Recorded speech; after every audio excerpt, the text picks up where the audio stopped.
உடனுக்குடன் 22% ஈரப்பதத்துடன் நெல் கொள்முதல் செய்வது தொடர்பான கோரிக்கையை ஏற்று திருவாரூரில் மத்திய குழுவினர் ஆய்வு செய்தனர். இதனை நாம் உடனுக்குடன் நேரலையில் பார்த்து வருகிறோம். நேற்று தஞ்சாவூரில் ஆய்வு செய்த மத்திய குழு இன்று திருவாரூர் மாவட்டத்தின் பல்வேறு பகுதிகளில் ஆய்வு மேற்கொண்டு வருகின்றனர். நெல்லின் ஈரப்பதம் 22% உயர்த்துவது தொடர்பாக ஆய்வு செய்யப்பட்டு வருகிறது. நீடாமங்கலம் அருகே உள்ள பூவானத்தம் கிராமத்தில் உள்ள நேரடி நெல் கொள்முதல் நிலையங்களில் மத்திய குழுவினர் ஆய்வு செய்து வருகின்றனர். இது பற்றிய கூடுதல் விவரங்களோடு இணைகிறார் எமது திருவாரூர் செய்தியாளர் மணிகண்டன். அவரிடம் விவரங்களை கேட்டு பெறலாம். மணிகண்டன், மத்திய ஆய்வுக் குழுவினர் தற்போது திருவாரூரில் ஆய்வு செய்து வரும் நிலையில் இது பற்றிய விவரம் என்ன? பதிவு பண்ணுங்க. வணக்கம் உமா. காவிரி டெல்டா பாசன மாவட்டங்களின் கடைமடை மாவட்டம் வந்து திருவாரூர் மாவட்டம். இம்மாவட்டத்தில் பிரதான தொழிலாக இருப்பது விவசாயம் மட்டும்தான்.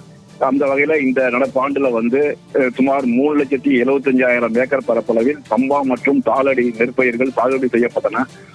அந்த பயிர்கள் கடந்த மாதம் பெய்த மழை பெருமளவு சேதமடைந்தது. குறிப்பாக கடந்த 8 தினங்களுக்கு முன்பு பெய்த மழையின் போது அறுவடைக்கு தயாராக நெற்கதிர்கள் வயல்களில் சாய்ந்து அறுவடை செய்ய முடியாமல் நிலை ஏற்பட்டுள்ளது. இது தவிர இப்பொழுது ஈரப்பதம் அதிகமாக இருப்பதாலும் விவசாயிகள் மிகுந்த இன்னலையை அனுபவித்து வருகின்றனர். குறிப்பாக வானிலையில் ஏற்படும் மாற்றம், பனிப்பொழிவு ஆகியவற்றால் நெல்லின் தரம் தற்போது ஈரப்பதம் அதிகமாக இருந்து வருகிறது. ஆனால் தமிழக அரசோ நேரடி கொள்முதல் நிலையங்களில் விவசாயிகளிடமிருந்து கொள்முதல் செய்யப்படும் நெல் 17% ஈரப்பதம் உள்ள நெல்லை மட்டுமே கொள்முதல் செய்யப்படும் என்று அறிவித்துள்ளது. இதனால் விவசாயிகள் மிகுந்த கலக்கத்தில் இருந்து வருகின்றனர்.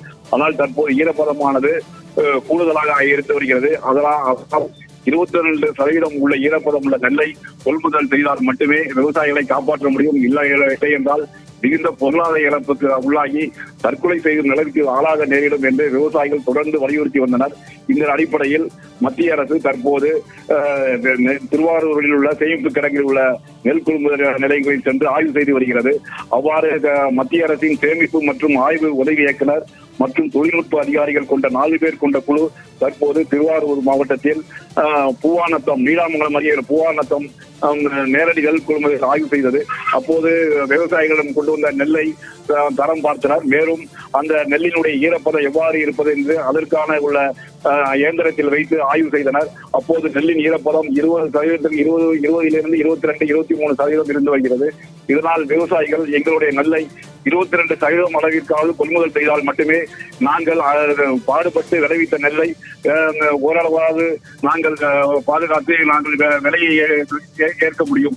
இல்லாவிடில் நாங்கள் தற்கொலை செய்ய தவிர வரையில்லை என்று மத்திய குழுவிடம் விவசாயிகள் தங்கள் மனவேதனை தெரிவித்தனர். இதனை தொடர்ந்து இக்குழுவானது சோனாப்பேட்டை, எரமலையூர், செருமங்கலம், பைங்காநாடு ஆகிய பகுதியில் உள்ள நேரடி நெல் கொள்முதல்களை ஆய்வு செய்ய உள்ளது. இது தவிர அண்மை மழையால் நெற்கதிர்கள் சாய்ந்த வயல்வெளிகளையும் இக்குழுவினர் ஆய்வு செய்து விவசாயிகளின் கோரிக்கையை மத்திய அரசிடம் தெரிவிக்க உள்ளது. இதன் அடிப்படையில் நெல் ஈரப்பதம் 22% என்ற அளவில் கொள்முதல் செய்ய விவசாயிகள் தொடர்ந்து வலியுறுத்தி வருகின்றனர். உமா, உங்களுடைய விரிவான விவரங்களுக்கு நன்றி மணிகண்டன்.